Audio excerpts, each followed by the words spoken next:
টাকা ফুরাইলেও মানুষের প্রয়োজন কিন্তু ফুরায় না। তো বাজারের প্রয়োজন ছিল, তো আমি আর আমার হাজব্যান্ড দুজনে মিলে বাজারে আর কি গেছিলাম।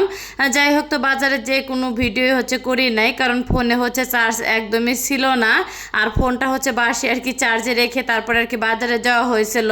আর দেখা যায় শীতের দিন আসলে যেমন নতুন নতুন সবজি ওঠে, আবার গরম কিন্তু পড়লেও অনেক ধরনের কিন্তু নতুন নতুন সবজি পাওয়া যায়, যেমন ধুন্দুল, তারপরে ঢেঁড়স পাওয়া যায়, পটল পাওয়া যায়।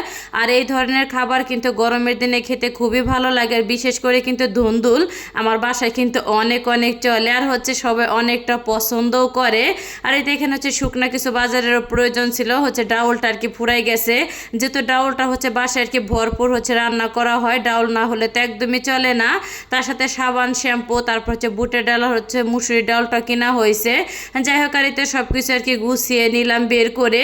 আর এই ফাঁকে যে দুপুরে রান্না করার জন্য সব কিছু কিন্তু আমি গুছিয়ে নিছি। আর ধুন্দুল যতটুকু আনা হয়েছিল, তো সবটুকু ধুন্দুলি কেটে আর কি ধুয়ে পরিষ্কার করে নিছি, তার সাথে পেঁয়াজ মরিচও কেটে নিছি। আর এই যে মাংস রান্না করব, তো মাংসটা ভেজে নিছি, তার সাথে আলুটাও আর কি ভেজে নেওয়া হয়েছে। আর ধুন্দুল এমন একটা সবজি যে ভাজলে কিন্তু একদমই কমে যায়। আর গ্যাসের চুলে আমার মনে হয় ধুন্দুল ভাজতে গেলে কতটা যে সময় পার হয়ে যায় সেটা একদমই বলার বাইরেই চলে। আর গ্রামের বাড়িতে মনে হয় ধুন্দুল চুলায় দিলে, যেহেতু আর কি মাটির চুলা, অনেক তাড়াতাড়ি ধুন্দুলে আর কি পানিটা শুকায় যায়। যাই হোক, কি আর করবো, দেখি কিন্তু অফ ক্যামেরা আর কি আমি পেঁয়াজটা সুন্দর করে বেরেস্তার মতন ভেজে নিছি, তারপর আদা রসুনটাও দিয়ে দিলাম। আর আদা রসুনটা ভাজতে ভাজতে তো এই ফাঁকে আর কি আমি ধুন্দুলটা আর কি বসাই দিলাম। আর আমি যখনই ধুন্দুল ভাজি না কেন, শুকনো মরিচের ফোড়ন ছাড়া আমার বাসায় কেউই আর কি ধুন্দুল ভাজিটা ওরকম পছন্দ করে না বললেই চলে। যাই হোক, ওই চলে ধুন্দুলটা হইতে থাকে। এদিকে কিন্তু মশলাটা কষানোর পরে তো ভেজে রাখা আলু আর মাংসটা একসাথে দিয়ে দিলাম।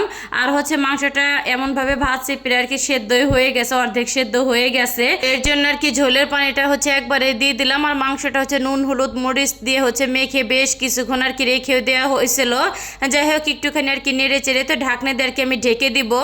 আর সব মাংস আমি ভাজছি, তো এক পিস মাংস আর কি ভাজা হয় না, সেটা আর কি দেখতেছিলাম। আর মাঝে মধ্যে এমনটা আমার সাথে হয়, মাংস ভাজতে গেলে দেখা যাইতেছে এক পিস এইভাবে আর কি থেকে যায়। এমনটা কার কার সাথে হয় অবশ্যই কিন্তু কমেন্ট করে জানাবেন।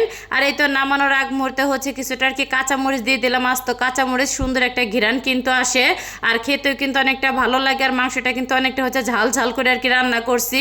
আর ব্রয়লার মুরগির মাংসের ভিতরে ঝাল না হলে কিন্তু খেতে একদমই ভালো লাগে না। তো লাস্টে একটুখানি জিরার গুঁড়া দিয়ে চুলাটা বন্ধ করে দিছি, কারণ মাংসের রান্নাটা কিন্তু আমার হয়ে গেছে। আর এদিকে ধুন্দুল ভাজিটা আর কি আমার ভাজা হয়ে গেছে, তো বাটিতে আর কি বেড়ে নিলাম, তো পাতিলের নিচে অনেকটা আর কি লেগে গেছে। যাই হোক, তো সব মিলিয়ে কেমন লাগলো আজকের ভিডিওটা অবশ্যই কিন্তু সবাই কমেন্ট করে জানাবেন। ভিডিওটা এখানে শেষ করলাম, সবাই ভালো থাকবেন, আল্লাহ হাফেজ।